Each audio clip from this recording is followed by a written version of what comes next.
Srikakulam urban development authority ద్వారా సుందర శ్రీకాకుళం స్థాపనకు ప్రత్యేక ప్రణాళికలు తయారు చేస్తామని నూతనంగా ఇటీవల నియామకం పొందిన సుడా చైర్మన్ కొరికాన రవికుమార్ చెప్పారు. శ్రీకాకుళంలో సుడా కార్యాలయంలో మీడియాతో మాట్లాడుతూ లేఅవుట్లు మరియు గృహ నిర్మాణ ప్లాన్స్ మరియు అపార్ట్మెంట్స్ నిర్మించే వారికి ఇబ్బందులు లేకుండా సింగిల్ విండో పద్ధతిలో ప్రతి నెల ఒక ప్రత్యేక డ్రైవ్ ఏర్పాటు చేసి ప్లాన్స్ మంజూరు చేస్తామని ఆయన స్పష్టం చేశారు. 2016లో శ్రీకాకుళం అర్బన్ డెవలప్మెంట్ అథారిటీ ఏర్పాటైందని, ప్రజలకు మెరుగైన సేవలు అందించే దిశగా అడుగులు వేస్తున్నామని చెప్పారు. పాత శ్రీకాకుళం జిల్లా పరిధిలో ఉన్న 38 మండలాలు సుడా పరిధిలోకి వస్తాయని, మారిన నిబంధనల మేరకు ప్రతి ఒక్కరూ విధిగా సుడా నిబంధనలు పాటిస్తూ లేఅవుట్లు, అపార్ట్మెంట్స్, ఇతర నిర్మాణాలు చేపట్టాలని ఆయన విజ్ఞప్తి చేశారు.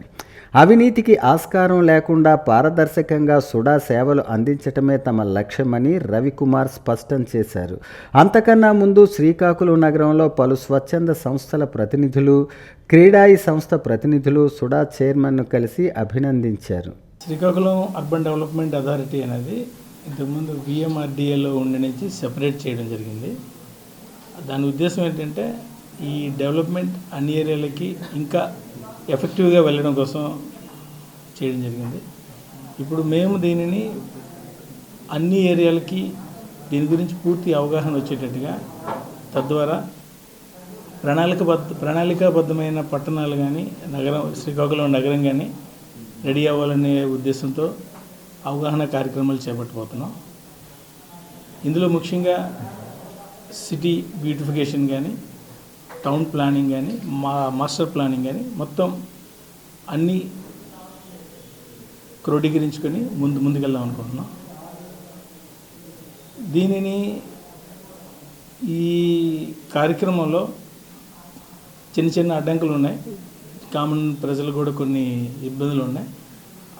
అలాంటివి లేకుండా ప్రాబబ్లీ నెక్స్ట్ వీక్ నుంచి ఈ రిజిస్ట్రేషన్ అప్రూవల్ కోసం ఇప్పుడు ఆన్లైన్లో అప్రూవల్ అప్లై చేస్తున్నారు. ఇట్ ఈస్ టేకింగ్ టైం తీసుకుంటుంది రెడీ అవ్వడానికి. అలా కాకుండా సింగిల్ డేలోనే ఒకరోజు రిజిస్ట్రేషన్ మేళాలో పెట్టేసుకొని అందరూ వస్తారు. సో నేను ఉంటాను, జేజేసీ గారు ఉంటారు, మొత్తం అన్ని టీం అందరూ ఉంటాం. ఒక సింగిల్ డేలోనే అప్రూవల్స్ మొత్తం అయ్యేటట్టుగా ప్రణాళిక రెడీ చేసుకుంటున్నాం.